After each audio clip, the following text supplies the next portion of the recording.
Guys, isang magandang umaga sa ating lahat. So, maulan. So, yan yung ating bagong pasisiw. So, yung naunang pasisiw niya is ito, yung apat. Apat lang yung nahatch niya. So, itong pangalawa, out of 8 eggs, apat rin. Yan, may isang itim at tatlong pula.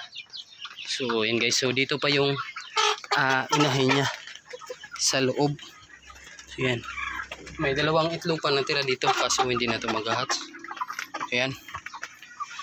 So bali yung gagawin ko guys is ilalagay ko yung inahin na to is doon sa kanyang mga pasisiw. Yan guys, oh.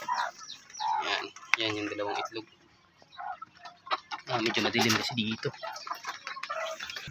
So yun guys, ito na yung mga pasisiw. Yan.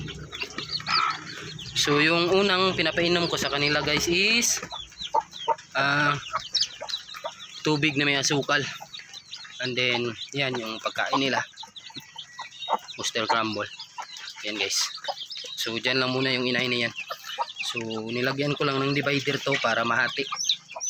So dito sa kabila yung ating mga heritage, and then may mga shamo din. So yan.